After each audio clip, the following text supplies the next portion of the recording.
If you enjoy having nice photos to either send out during the holidays or to look back on to see how everyone has grown over the years, but you don't have the budget or the time to hire someone, here's how you guarantee that you get those same editorial style photos the next time everyone is in town.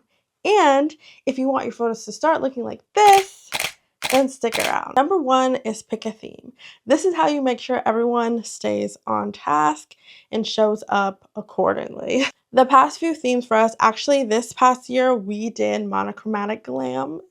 It was amazing. The shades were from brown to tan. Other years we've done red and white. We did green and white. We also did jewel tones. That was really fun. So honestly, the goal is to pick no more than 3 colors so that one, everyone has options, but also two, everything is cohesive and not too matchy-matchy. Number 2 is equipment. Because you are the photographer and the creative, you need the right gear in order to make this happen.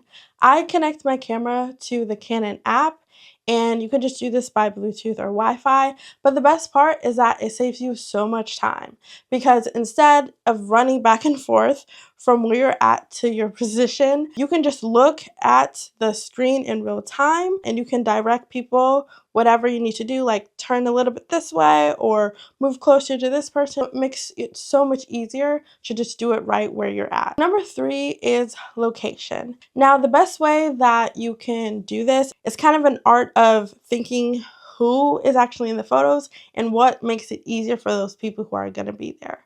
So you have 2 options. You can do in studio where you can basically control all the elements, the lighting, the backdrop, the weather, like you can be in air conditioning if you guys like that. Some people probably decide in the studio also because of where you're on location. For us, being in Florida, some days, depending on what month we're shooting in, we might prefer a studio so that it's not so blazing hot.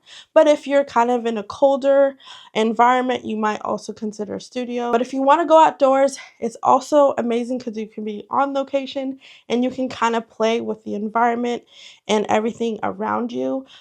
For us this past year when we did the monochromatic glam, I just brought studio lights with me and it just brought out the scene even more. So you just have to decide on what environment is best for the people in the photo. If you're going outdoors, I prefer around sunrise or around sunset, just a couple hours before and after so that you have the best light for the photos. Number 4 is inspo. So use Pinterest because this will be your best friend when gathering inspo for all the poses that you're going to send to your family. What I like to do is just create a board and send all those core poses plus like a couple options for the colors we're wearing, and I'll send that to everyone.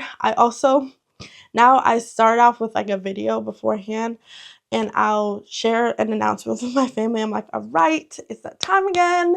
And I kind of use that to send the Pinterest board to everyone so that everyone's prepared. Because the last thing you want is to have everyone just staring at you on set when everything's ready and they're like, so what's next? To avoid that, you want to consider when you're gathering inspo the height differences. Now everyone's different height, so you want to consider how you can break up the scene with creating shapes. So circles, triangles, whatever it is, you want to look for, okay, how can I add some chairs or stools or things that people can sit on or just be around depending on your environment. This past year when we were doing monochromatic glam, I brought some stools because we're outdoors and it was the easiest thing to carry. Just consider all of those things when you're gathering your inspo. Number 5, before the day. I've been doing this for over 10 years, so trust when I tell you you're gonna need more time than you think. Give yourself at least an hour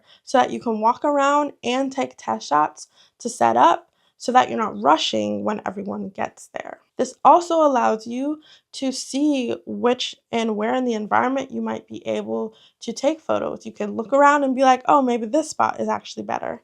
But doing that allows you to kind of see where you want to place people before they get there. And if you follow all of these steps, you will be ready to take the best photos you've ever had this season.